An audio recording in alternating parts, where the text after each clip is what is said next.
शासनको समाप्तिको लगत्तै पछिदेखि उत्तरी चेकपोस्टमा लगेर एकापट्टिको छिमेकीको सेना अर्कोपट्टिको छिमेकीको बोर्डरमा लगेर राख्ने खालको अशोभनीय, मन्त्री परिषदको बैठकमा अर्को देशको राजदूत ल्याएर उपस्थित गराएर बैठक गर्ने खालको अशोभनीय काम, यस्ता खालका प्रवृत्तिहरू 17वटा चेकपोस्ट उत्तरतिर राखिए। राष्ट्रियता कमजोर हुने, हाम्रो स्वाभिमान झुक्ने, हामी न्यूरने, हामीले स्वाधीनताको एहसास गर्न त के त्यो परिकल्पना गर्न नसक्ने खालको स्थिति, त्यस्तो हुनु हुँदैन। मैले पहिलेदेखि पनि भन्दै आएको छु, कुनै देशको भूगोल ठुलो वा सानो हुन सक्दछ, जनसङ्ख्या ठुलो वा सानो हुन सक्दछ, विकासमा अगाडि वा पछाडि हुन सक्दछ, तर राष्ट्रियता सानो वा ठुलो हुँदैन। सबै राष्ट्रहरू बराबरीको हैसियत राख्छन् र सबै राष्ट्रहरूले बराबर स्वाधीनताको प्रयोग गर्न पाउनुपर्छ। आफ्ना स्वाधीन, आफ्ना निम्ति र आफूसँग सम्बन्धित वा विश्वसँग सम्बन्धित आफ्ना नीतिहरू आफूले तय गर्न, आफूले कार्यान्वयन गर्न, आफूले अगाडि बढाउन पाउनुपर्छ। हामी कहिले कहिले सुन्ने गर्छौँ, जानै लागेको थियो, फलान देशको राजदूतले भूमिका खेलेर फेरि अडाइदियो। नेपालको अहिलेको सन्दर्भमा नेपालको स्वाभिमानमाथि यस्ता खालका कमजोर, निम्छरा वचनहरू कुनै पनि देशले नबोलिदिए राम्रो हुन्थ्यो। जनताले बनाएको हो, नेपाली जनताबाट निर्वाचित हो, कुनै देशको आशीर्वादबाट बनेको, बन्ने, टिक्ने, अडिने, ढल्ने, ढालिने कल्पना नगरे भन्छ। यो नेपाली जनताको इच्छाको प्रकटीकरण हो। लिम्पियाधुरा, लिपुलेक, कालापानी सहित हाम्रो भूभाग हो।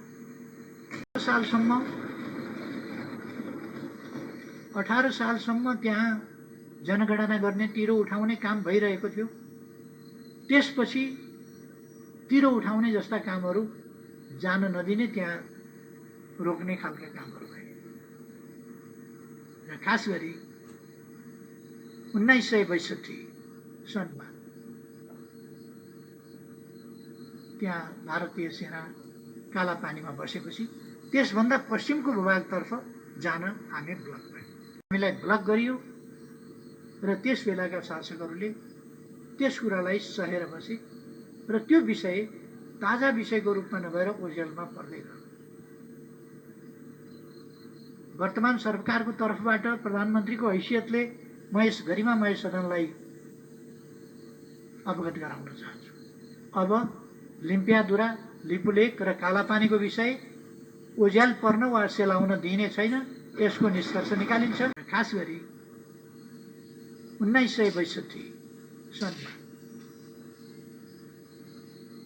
त्यहाँ भारतीय सेना कालापानीमा बसेपछि त्यसभन्दा पश्चिमको भूभागतर्फ जान हामी ब्लक भयौँ। हामी ब्लक भयौँ, हामीलाई ब्लक गरियो र त्यस बेलाका शासकहरूले त्यस कुरालाई सहेर बसे र त्यो विषय ताजा विषयको रूपमा नभएर ओझेलमा पर्दै गयो। वर्तमान सरकारको तर्फबाट प्रधानमन्त्रीको हैसियतले म यस गरिमामय सदनलाई अवगत गराउन चाहन्छु। अब लिम्पियाधुरा, लिपुलेक र कालापानीको विषय ओझ्याल पर्न वा सेलाउन दिइने छैन, यसको निष्कर्ष निकालिन्छ। यसको यो हाम्रो भूभाग, हामी फिर्ता लिएर सक्छौँ। वर्तमान सरकारको तर्फबाट प्रधानमन्त्रीको हैसियतले म यस गरिमामय सदनलाई अवगत गराउन चाहन्छु। अब लिम्पियाधुरा, लिपुलेक र कालापानीको विषय उज्याल पर्न वा सेलाउन दिइने छैन। यसको निष्कर्ष निकालिन्छ। यसको यो हाम्रो भूभाग हामी फिर्ता लिएर सोच्छौँ। आफ्नो भनेर नक्सा विवादास्पद भूमि भन्ने हो भने पनि त्यो विवादास्पद होइन, हाम्रो भूमि बेकारको अकुपाई गरेर विवादास्पद बनाएको छ।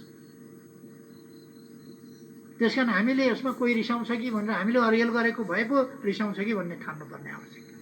हामीले अर्गेलै गरेको छैन।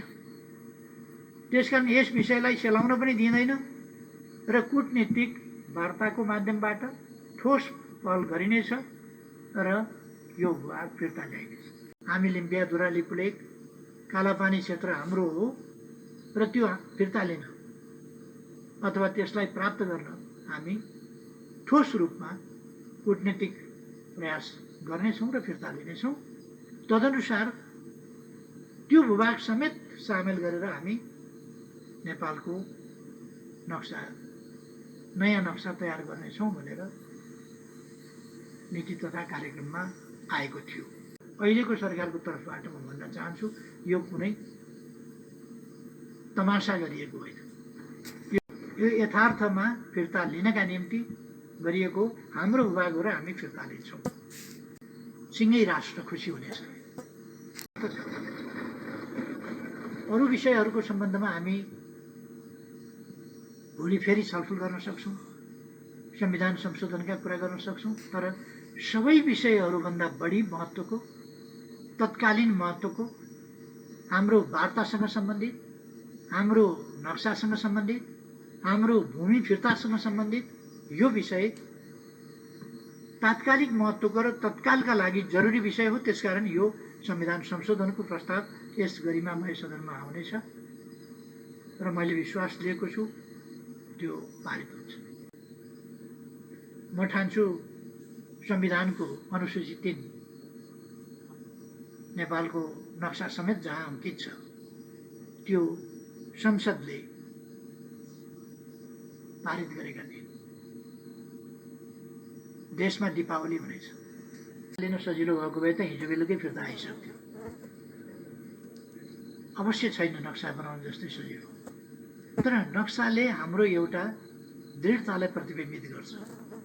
हामी जमिन फिर्ता लिनेवाला छौँ, फिर्ता लिएर छोड्नेवाला छौँ। किनभने यो हाम्रो भूभाग हो।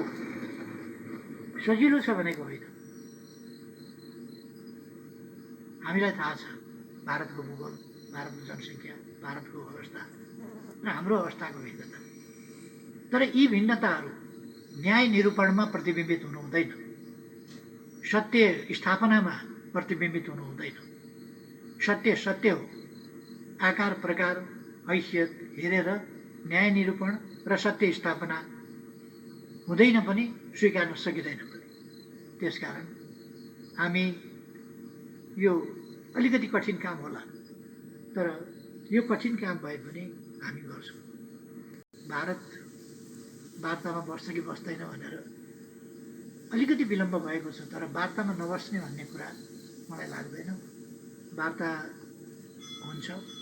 वार्ताद्वारा हामी तथ्य प्रमाणहरू वार्ताको टेबलमा प्रस्तुत गर्छौँ। हामी कुनै उत्तेजनामा छैनौँ, आवेशमा छैनौँ। हामी गम्भीर छौँ र त्यो गम्भीरताका साथ तथ्य प्रमाणका आधारमा अत्यन्त मैत्रीभावका साथ नेपाल र भारत दुईटा छिमेकी मित्र राष्ट्रहरू हुन्। यो मित्रता ऐतिहासिक छ। यो मित्रता अनेक हिसाबले सांस्कृतिकदेखि लिएर थुप्रै पक्षहरू, आर्थिक पक्षहरू, सामाजिक पक्षहरू, अनेक पक्षहरूबाट बाँधिएको पनि छ। र यस्तो मित्रतामा कुनै पनि कुराले दरार पैदा गर्न दिनु हुँदैन। भारतसँग यसको अर्थ कुनै तनाव चाहिरहेका छौँ र हुँदै होइन। हामी भारतसँग तनाव होइन, तनाव रहित, सुमधुर, समस्या रहित मित्रता चाहन्छौँ। भारतको वर्तमान सरकारले नै यो समस्या खडा गर्यो भन्ने अहिले आएर बाटो उद्घाटन गर्यो होला, बाटो अलिकति खन्यो होला, अथवा नक्सा छाप्यो होला, तर हाम्रो भूभाग भारततिर परेको वा भारतले कब्जा गरेको अहिलेको सरकार हुँदा होइन, त्यो पहिले इतिहासको कुरा हो। हाम्रो तर्फबाट छोडिएको अथवा नजरअन्दाज भएको पनि पहिलेको सरकारको समयमा त्यो इतिहासको त्रुटि हो, गल्ती हो।